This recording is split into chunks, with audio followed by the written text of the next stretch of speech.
Hey guys, hope you're all doing well today. Ever puzzled over why your fruit tree seems to scatter its blossoms before their time? Well, you're not alone. This phenomenon, known as flower abortion, can leave even the most seasoned gardeners scratching their heads. First on our list of culprits is weather. Mother Nature has a mind of her own, and unfortunately, her mood swings can be detrimental to our plants.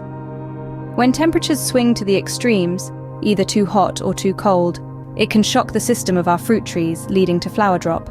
Next up is disease. Just as we humans can fall ill, so can our plants. Diseases such as Phytophthora blight and Fusarium wilt can sneak up on unsuspecting fruit trees, restricting the flow of nutrients and water, causing the flowers to abort prematurely. But diseases aren't the only threats lurking in the shadows. Pests, like thrips, are drawn to the blossoming flowers and are responsible for a whopping 80% of flower drop. These tiny critters can cause big problems for your fruit trees. Now, let's talk about nutrition. Just like us, plants require a balanced diet to thrive. During the flowering stage, elements like boron, zinc, and potassium are essential. A deficiency in any of these can result in flower abortion. Water stress is another big factor. Underwatering can lead to stress in your fruit tree, causing it to drop its flowers. Remember, water is key at the flowering stage.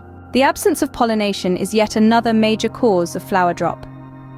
For a fruit to form, pollination must occur.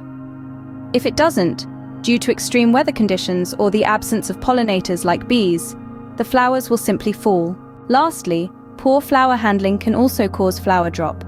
When working with flowering plants like capsicum tomatoes or watermelon, it's crucial to handle flowers gently to avoid causing them stress. In summary, several factors can lead to flower abortion, including extreme weather conditions, disease, pests, nutritional deficiencies, water stress, poor pollination, and rough handling. But knowing these causes is half the battle. With this knowledge, you can take steps to prevent flower abortion and ensure your fruit trees thrive. As always, remember to share this information with others, subscribe for more gardening tips, and give us a like if you found this helpful. Happy gardening!